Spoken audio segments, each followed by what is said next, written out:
lorsque des forces de l'OTAN, comprenant des soldats français, britanniques et allemands, se sont soudainement rapprochés du Groenland. Une question majeure s'est immédiatement imposée. L'Arctique est-il en passe de devenir une nouvelle mer de Chine méridionale? Mais avant même que cette question ne trouve une réponse, la Maison-Blanche a diffusé un message lourd de sous-entendus sans la moindre subtilité. Sur les réseaux sociaux est apparue une image montrant 2 traîneaux à chiens emblématiques du Groenland, accompagnée de la phrase « soit choisir de s'aligner sur les États-Unis, soit sombrer dans un avenir sombre ». La déclaration a atteint son point culminant lorsque le président Donald Trump a publiquement écrit sur Truth Social que les États-Unis avaient besoin du Groenland pour des raisons de sécurité nationale.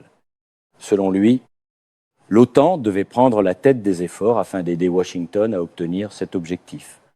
Il a ajouté que si les États-Unis n'agissaient pas, la Russie ou la Chine le feraient à leur place. Ces événements sont survenus à la suite d'une rencontre directe, sans précédent, entre le Groenland, Washington et Copenhague, bien qu'aucun accord concret n'ait été conclu à l'issue de cette réunion. Les 3 parties sont convenues de créer un groupe de travail chargé de poursuivre les discussions. Immédiatement après la rencontre, le Danemark a réaffirmé sa position officielle. Les échanges doivent se concentrer sur la garantie de la sécurité à long terme du Groenland. À ce stade, nos points de vue restent différents. A précisé Copenhague, malgré l'objectif stratégique clairement exprimé par le président Donald Trump, le Danemark maintient que la sécurité du Groenland est actuellement suffisante dans le cadre des alliances existantes. Cependant, alors que Washington avertissait que des navires russes et chinois se rapprochaient progressivement du Groenland, le Danemark a rétorqué qu'aucun bâtiment militaire chinois n'avait été observé dans la région arctique depuis plus d'une décennie. Allant encore plus loin, le président Donald Trump a publiquement appelé l'OTAN à les expulser immédiatement. Tout en publiant un rapport de renseignement interne danois indiquant que la Chine préparait discrètement l'établissement d'une présence militaire dans l'Arctique, des analyses sérieuses soulignent que le Groenland ne constitue plus une simple question territoriale. L'enjeu fondamental réside désormais dans le droit d'accès et dans le contrôle. D'un point de vue géostratégique, l'Arctique est en train de devenir une version glacée de la mer de Chine méridionale des routes maritimes stratégiques. D'immenses réserves de ressources naturelles et une militarisation croissante alimentent une rivalité de plus en plus intense. Les manœuvres de la Chine, de la Russie et des États-Unis dans la région polaire rappellent avec une précision troublante les scénarios de tension déjà observés dans l'Indo-Pacifique. Le Groenland n'est donc plus une terre glacée et marginale. Il est en train de s'imposer comme un point focal majeur de la géopolitique mondiale. Cette réalité est confirmée par les déclarations du secrétaire général de l'OTAN. Ne soyons pas naïfs. Les routes maritimes s'ouvrent progressivement dans l'Arctique. Non seulement la Russie y est active, mais la Chine y est de plus en plus présente. Par conséquent, lorsqu'il s'agit de l'Arctique, nous devons agir ensemble en tant qu'alliance. Dans ce contexte, plusieurs analyses publiées par le magazine The Nikkei ont mis en lumière la vision particulière du président Donald Trump. Selon ces analyses, il considère la route du passage du Nord-Ouest comme l'équivalent stratégique du canal de Panama. C'est, à dire, un point d'étranglement vital pour le commerce mondial et la sécurité nationale. Cette perception s'est renforcée lorsque la Chine a pris le contrôle de ports situés aux 2 extrémités du canal de Panama par l'intermédiaire de la société Hutchison Ports Holdings. À partir de ce moment, les inquiétudes américaines se sont accrues, alimentant la crainte que l'Arctique ne devienne un second Panama, cette fois sous une forme glacée, mais avec un niveau de rivalité encore plus élevé. Une analyse plus approfondie montre que l'intérêt de Washington pour le Groenland ne relève pas uniquement de l'ambition politique. Au cours de la dernière décennie, l'Arctique est progressivement devenu un champ de bataille stratégique, en particulier depuis que la fonte des glaces a révélé l'existence de ressources naturelles rares et précieuses. À l'instar de la mer de Chine méridionale, le Groenland recèle de nombreux métaux stratégiques, notamment le platine, le cuivre, le lithium et l'uranium. La hausse des températures rend désormais leur exploitation techniquement et économiquement possible, déclenchant une course aux ressources comparable à celle observée en Asie. Par ailleurs, les données publiées par l'US Geological Survey indiquent que la région arctique pourrait contenir environ 13% des réserves mondiales de pétrole encore inexploitées et jusqu'à 30% des réserves de gaz naturel. Non, encore extraites. Ces chiffres suffisent à expliquer pourquoi les grandes puissances nourrissent un intérêt croissant pour le contrôle de cette zone. Au-delà des ressources, les nouvelles routes maritimes constituent également un avantage stratégique majeur. Deux axes principaux sont en train de remodeler la carte du transport mondial, la route maritime du Nord, longeant le littoral russe, et le passage du Nord-Ouest, traversant les côtes canadiennes et américaines. La route russe est déjà opérationnelle de manière régulière pendant 2 à 3 mois par an, permettant de réduire de plus de 2 semaines les temps de trajet par rapport à la route passant par le canal de Suez. L'ensemble de ces facteurs place l'Arctique, avec le Groenland, comme point d'appui central au cœur d'une confrontation directe entre les grandes puissances. Dans cette dynamique, les États-Unis et l'OTAN cherchent à freiner l'influence croissante de la Chine et de la Russie. Si la mer de Chine méridionale constitue le front brûlant du Sud, le Groenland représente une manœuvre plus discrète mais potentiellement décisive au nord. La stratégie arctique des États-Unis pour l'année 2024 identifie clairement les capacités militaires russes dans la région comme une menace urgente pour les alliés de l'OTAN. Toutefois, le caractère explosif de l'Arctique ne s'explique pas uniquement par la puissance militaire. La position géographique de cette région est tout aussi déterminante. L'Arctique se situe au cœur de nombreuses routes aériennes stratégiques mondiales et joue un rôle essentiel dans les systèmes de défense antimissiles et de défense aérienne. La position du Groenland, située sur les trajectoires aériennes reliant la Russie aux États-Unis, en fait un maillon indispensable de toute planification défensive américaine. Dans ce contexte, la maîtrise du territoire groenlandais dépasse largement la question de souveraineté. Pour devenir un enjeu central de sécurité nationale, parallèlement aux routes maritimes ouvertes par le changement climatique, un facteur stratégique classique refait surface le corridor Giuka, situé entre le Groenland, l'Islande et le Royaume-Uni. Ce corridor constituait autrefois un pilier essentiel de la défense de l'OTAN durant la guerre froide. Aujourd'hui, il retrouve une importance stratégique majeure en tant que passage sous-marin clé permettant de surveiller et de contenir les activités militaires russes dans l'Atlantique Nord. Les analyses cartographiques actuelles montrent que l'Arctique n'est plus une région isolée et périphérique. Il s'agit désormais d'un carrefour stratégique reliant l'Asie, l'Europe et l'Amérique du Nord. D'un côté, l'océan Arctique s'ouvre vers la Chine, pays qui se définit lui-même comme un État proche de l'Arctique. De l'autre, il s'oriente directement vers l'Europe par l'intermédiaire du corridor Giuka. À ce titre, l'Arctique est devenu un pivot stratégique reliant 3 pôles majeurs de puissance économique et militaire. Du point de vue de Washington, la question du Groenland n'est plus une affaire de souveraineté formelle, mais bien de contrôle. Il s'agit du contrôle de l'accès, du contrôle des règles et surtout du contrôle des leviers économiques et monétaires. Celui qui parviendra à dominer l'Arctique sera en mesure de fixer les règles du jeu pour le XXIe siècle. Dans ce cadre, la Chine, se présentant comme un État proche de l'Arctique, cherche discrètement à étendre sa présence à travers la coopération scientifique. Les investissements dans les infrastructures et une militarisation potentielle à long terme. En parallèle, la Russie apparaît déjà prête. Elle est le plus grand des 8 pays riverains de l'Arctique et contrôle plus de 50% du littoral de la région.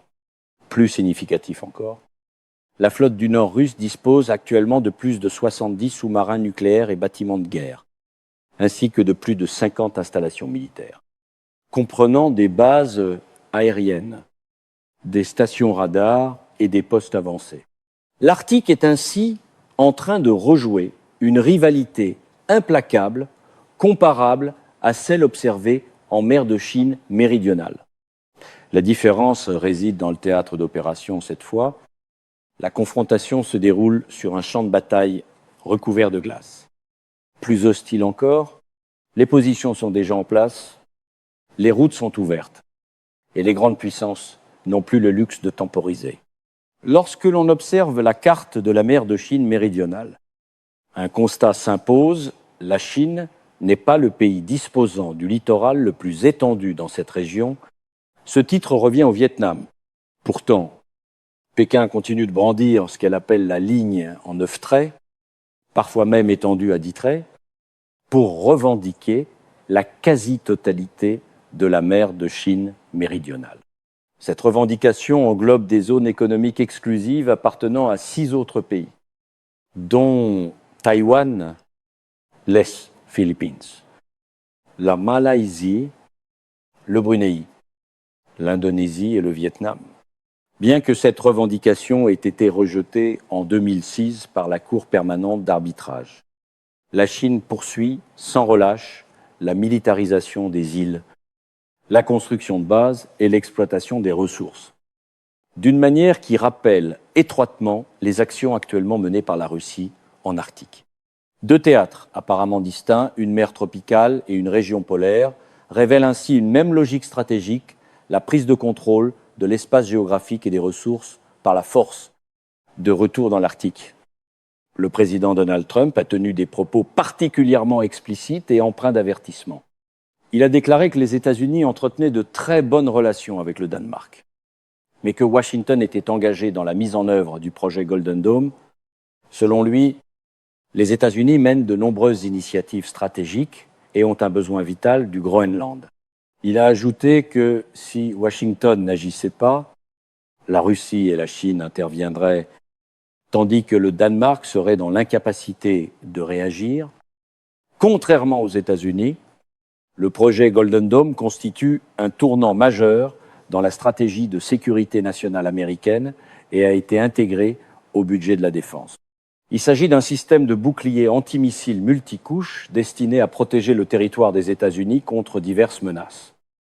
Allant des missiles balistiques traditionnels aux missiles hypersoniques, en passant par les missiles de croisière, ce dispositif repose sur 2 composantes, une couche spatiale et une couche de défense terrestre, comprenant des radars, des capteurs et des systèmes d'interception. Dans cette architecture, la région arctique joue un rôle absolument central. Les radars d'alerte avancée déployés au Groenland, en Alaska et dans le nord du Canada forment la ligne DEW, garantissant aux États-Unis une détection précoce des lancements de missiles en provenance de la Russie. Ce délai d'alerte offre un temps de réaction précieux au centre de commandement américain. La Chine et la Russie ont vivement critiqué le projet Golden Dome, estimant qu'il rompt l'équilibre mondial de la dissuasion nucléaire, traditionnellement fondé sur la doctrine de la destruction mutuelle assurée. Toutefois, de nombreux experts occidentaux soulignent que ce système vise principalement à contrer la prolifération croissante de missiles non nucléaires et rappellent que la Chine n'a montré aucune volonté de s'engager dans des accords de limitation des armements. Dans la mer de Chine méridionale, les États-Unis et leurs alliés ne sont pas restés en retrait. Le Japon dispose de systèmes d'alerte précoce multicouches parmi les plus avancés de la région. Taïwan s'appuie sur un réseau dense de radars de défense aérienne, tandis que les Philippines, avec le soutien des États-Unis depuis de nombreuses années, ont mis en place des capacités significatives de surveillance et de partage de données tactiques. Bien que cet ensemble ne constitue pas un second Golden Dome, il permet néanmoins à Washington de suivre de très près l'ensemble des activités militaires chinoises dans les zones maritimes contestées. Dans la stratégie arctique des États-Unis pour l'année 2024, Washington avertit que la Chine cherche activement à redéfinir l'ordre de gouvernance de l'Arctique selon des termes favorables à ses propres intérêts. Pékin présente la région comme un bien commun mondial, en utilisant le slogan d'un avenir partagé pour l'humanité, tout en poursuivant simultanément une stratégie d'expansion de son influence. Cette approche se matérialise notamment par la promotion de la route polaire de la soie, un vaste réseau d'investissements dans les infrastructures et l'exploitation des ressources, qui s'étend jusque sur le territoire de certains alliés de l'OTAN. La manière dont la Chine agit en Arctique diffère sensiblement de sa stratégie en mer de Chine méridionale. Mais la logique sous-jacente demeure identique. En mer de Chine méridionale, Pékin revendique près de 90% de la zone maritime comme faisant partie de son territoire historique, adoptant une posture fondée sur le principe du fait accompli. Ces revendications sont imposées par le déploiement de milices maritimes, l'occupation de récifs, la construction d'îles artificielles et la militarisation progressive de la région. En dépit des protestations internationales, à l'inverse, en Arctique, la Chine ne formule pas de revendication de souveraineté explicite, car elle n'est pas un État riverain. Elle se définit toutefois comme un pays proche de l'Arctique, une notion qui n'a jamais été reconnue par le droit international. Sur cette base, Pékin s'efforce d'élargir son accès à la région, tant sur le plan commercial que sur le plan stratégique et militaire à long terme. Deux facteurs principaux expliquent la volonté de la Chine de renforcer sa présence en Arctique. Le premier est lié au changement climatique. La fonte des glaces ouvre de nouvelles routes maritimes, notamment la route maritime du Nord, longeant la Russie, et le passage du Nord-Ouest, traversant le Canada. Ces itinéraires constituent une réponse stratégique au dilemme de Malacca. Ce point de passage étroit, par lequel transite une grande partie de l'approvisionnement énergétique chinois et qui reste particulièrement vulnérable à un éventuel blocus. Le second facteur est d'ordre politique et géostratégique. Pékin considère l'Arctique comme un levier potentiel de pression sur les États-Unis, l'Europe et le Canada. Depuis 2023, la coopération entre la Chine et la Russie s'est intensifiée, en particulier dans les domaines militaires et commerciaux. Des rapports font état de soupçons selon lesquels des navires chinois auraient coordonné certaines actions avec la Russie, notamment la section de câbles sous-marins en mer Baltique et des interférences visant des infrastructures énergétiques reliant l'Estonie, la Finlande et la Suède. Contrairement à la mer de Chine méridionale, où la Chine dispose d'une supériorité régionale lui permettant d'imposer des faits accomplis par la force, Pékin est contraint d'adopter en Arctique une stratégie de long terme fondée sur l'attente. À ce stade, la Chine privilégie la coopération scientifique, les investissements portuaires, la création de centres de recherche et la collecte de données, tandis que toute militarisation potentielle est dissimulée sous le discours de l'intérêt collectif mondial. Les observateurs estiment toutefois que cette approche graduelle pourrait, à terme, déboucher sur la création de nouvelles réalités stratégiques. Les précédents observés dans l'archipel des Spratleys montrent que des stratégies étalées sur plusieurs décennies peuvent aboutir à des transformations profondes de l'équilibre régional. En Arctique, chaque station de recherche, chaque câble de communication et chaque infrastructure logistique mise en place par la Chine pourrait ainsi devenir un avant-poste discret, susceptible d'être converti en installation stratégique lorsque les conditions s'y prêteront. Une fois les données accumulées et les réseaux établis, le déploiement naval, les systèmes de défense antimissiles et les capacités spatiales chinoises en Arctique cesseraient d'être hypothétiques. La structure des alliances mondiales des États-Unis révèle désormais deux modèles distincts, l'un dans la région Indo-Pacifique, l'autre dans l'Arctique, in RC. Washington a mis en place un réseau d'alliances bilatérales clairement définies, comprenant le Japon, la Corée du Sud, les Philippines et la Thaïlande, ainsi qu'un partenariat particulier avec Taïwan dans le cadre du Taiwan Relations Act, à l'inverse, dans l'Arctique. Le dispositif de sécurité repose principalement sur l'OTAN, une alliance collective dans laquelle le rôle des États-Unis est parfois davantage celui d'un coordinateur que d'un leader incontesté. Cette configuration a toutefois connu une évolution marquée sous la présidence de Donald Trump. Contrairement à ses prédécesseurs, Trump a adopté une approche plus indépendante, estimant que le Groenland, bien que territoire relevant du Danemark, constituait un actif stratégique vital pour les États-Unis, nécessitant une protection directe plutôt qu'une délégation totale à l'OTAN. Cette vision a entraîné un changement de perception quant aux responsabilités et aux réactions à adopter face à un scénario d'infiltration ou d'intervention russe dans l'Arctique. Dans les faits, l'OTAN continue de maintenir une présence militaire dans les régions polaires par le biais d'exercices de grande envergure, tels que l'opération Arctic Endurance, auxquels participent de nombreux États membres. Toutefois, ces initiatives restent insuffisantes pour dissiper les inquiétudes de Washington concernant l'existence d'une faille stratégique au Groenland. D'autant plus que la Russie conserve une flotte du Nord puissante et que la Chine renforce discrètement sa présence par le biais de la route polaire de la soie. À l'inverse, la région Indo-Pacifique demeure le théâtre d'un engagement sécuritaire accru des États-Unis.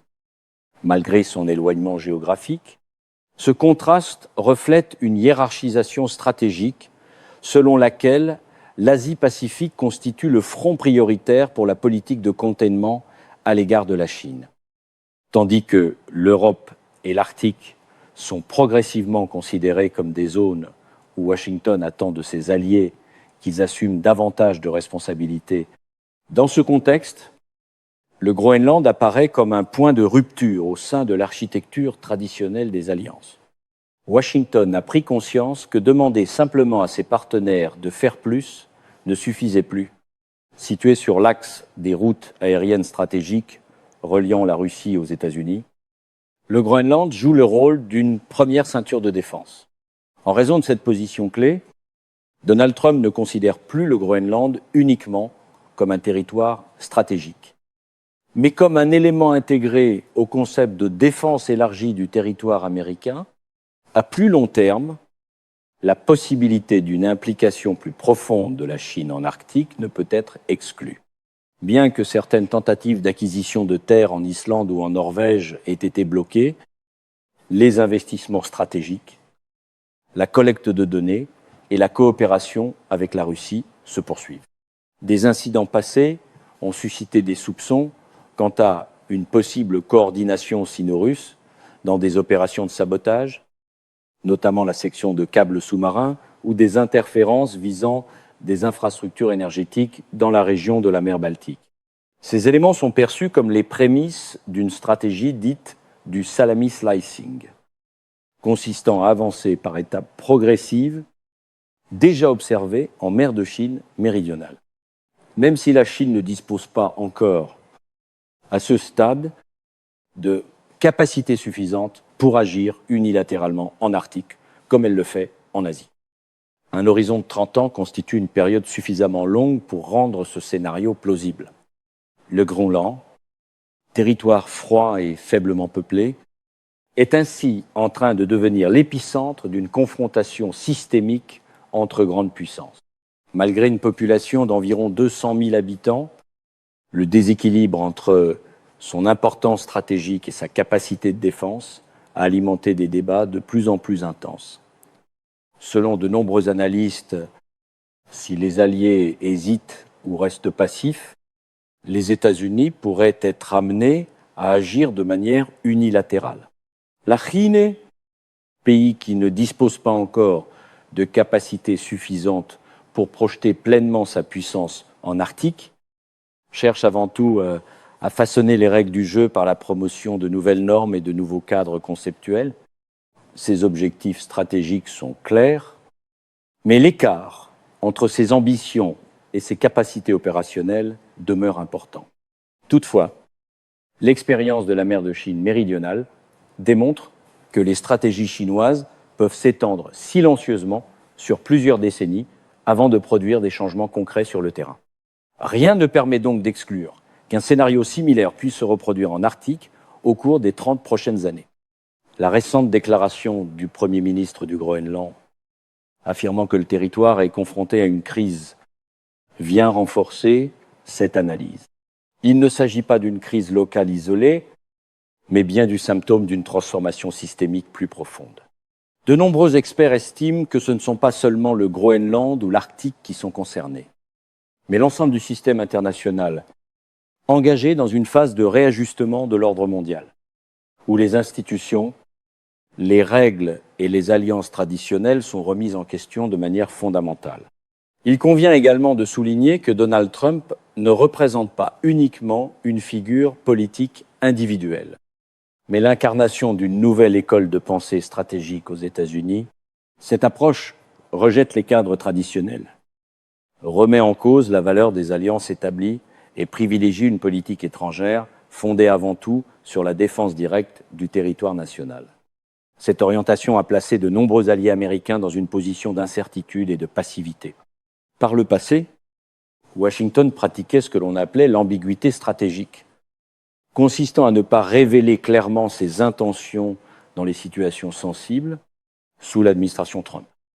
Cette approche a évolué vers une forme d'instabilité stratégique dans laquelle nul ne peut anticiper avec certitude la réaction américaine. Cette imprévisibilité a des répercussions profondes sur plusieurs points chauds mondiaux, de l'Iran à Taïwan, en passant par la mer de Chine méridionale, dans de nombreuses crises, notamment lors de mouvements de contestation ou de manifestations. La position américaine s'est souvent traduite par une rhétorique ferme, sans qu'elle soit systématiquement suivie d'actions concrètes. Cette dissociation entre le discours et l'action a contribué à créer des vides de pouvoir potentiellement dangereux, dont d'autres acteurs peuvent chercher à tirer parti. La question centrale demeure alors la suivante si nous assistons véritablement à une transformation systémique. L'action des États-Unis au Groenland ne constitue-t-elle pas le prélude à des interventions plus affirmées dans d'autres régions, notamment dans l'Indo-Pacifique? S'agit-il d'un signal d'alerte adressé à Taïwan, aux Philippines ou au Japon, dans un monde de plus en plus fragmenté par des intérêts divergents et des rivalités stratégiques? Ces pays pourraient se retrouver contraints de choisir un camp, voire de subir des pressions, les poussant à renoncer à une partie de leur territoire en l'absence d'un soutien ferme des grandes puissances.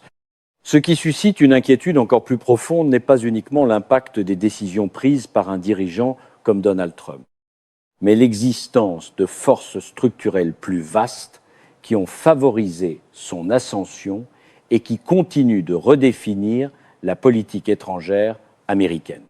L'ordre international fondé sur des règles établies après la Seconde Guerre mondiale et maintenues pendant plusieurs décennies se fragmentent progressivement. Les États qui violent le droit international ne sont pas systématiquement sanctionnés, tandis que ceux qui respectent les règles ne bénéficient pas toujours d'une protection équitable. Cette application sélective du droit international érode la confiance des États de taille moyenne et des petits pays dans le système multilatéral. La question n'est plus de savoir qui est le plus puissant, mais qui est en mesure d'imposer les règles. Dans ce contexte, si la Chine demeure une menace directe et visible, la réaction des autres pays à l'égard des États-Unis, ainsi que la volonté réelle de Washington de soutenir ses alliés, joueront un rôle déterminant dans l'avenir de points de tension majeurs tels que Taïwan. Les décisions prises aujourd'hui, dans l'Arctique comme ailleurs, façonneront durablement l'équilibre stratégique mondial. Mesdames et messieurs, la durée de notre vidéo s'achève ici. Merci de votre attention et de votre fidélité. À très bientôt dans nos prochaines vidéos.